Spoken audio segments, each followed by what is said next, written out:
Dahil nagpatinag sa makusog na pag-uran ang mga siklistang nagbale sa fun bike na pig-organisar kan Department of Environment and Natural Resources Environmental Management Bureau o DENR-EMB Bicol kaining Sabado. Ang 65 anyos na si Lolo sa Tortino Tadena, kan barangay sa Lugan Kamalig Albay, pira sa ginatos na nakipida sa aktibidad na taon-taon nang gadaang nagsasabay sa fun bike kanaw nambita na opisina.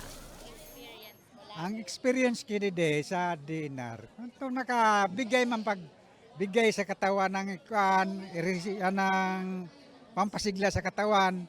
Na dapat pag ganito sa nagabike ka talaga, kuan lang ganyang mga edad namin, dapat di ka na sa pagkaon. Takad-takad na sa pagkaon din ang gulay-gulay. Nakipidal man digdi ang pamilya Balyaran kan Santo Domingo Albay na enterong hilig ng gad ang pagbabike. Actually, yung brother-in-law ko nandito din and my sister-in-law, sila talagang mahilig. Tapos si husband, parang napapasama-sama din. Then parang since yung buong family na nahilig na sa pagbabike, ako medyo na-encourage na din na magbike. Pag every time na may time after work or weekend, nagbabike. Sigun kay DENR Bicol Director Maria Socorro Abo, 500 na siklista nagbali sa fun bike na parte kan selebrasyon ninda kan Clean Air Month.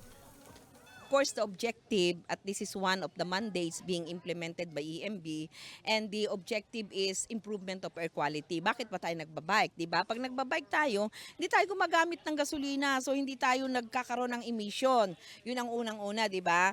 O number 2, dahil tayo nagbabike, nagkakaroon tayo ng ng energy, parang na-exercise din tayo. So yun ang isa ito sa importance ng pagbabike, yung health natin.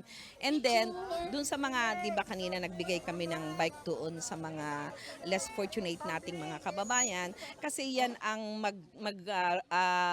transfer sa kanila from the workplace to the house to the residence. So ibig sabihin, nagkakaroon tayo dito ng economics factor na kung saan nakakapagtrabaho sila because of the bike, no? And we're very happy that every year ay nagiging successful tayo. Kita mo naman sa lahat ng mga bigay naman na mga awards, mga raffles, ay maligaya naman. Nakita ko talaga maligaya sila at ipagpapatuloy namin 'yan.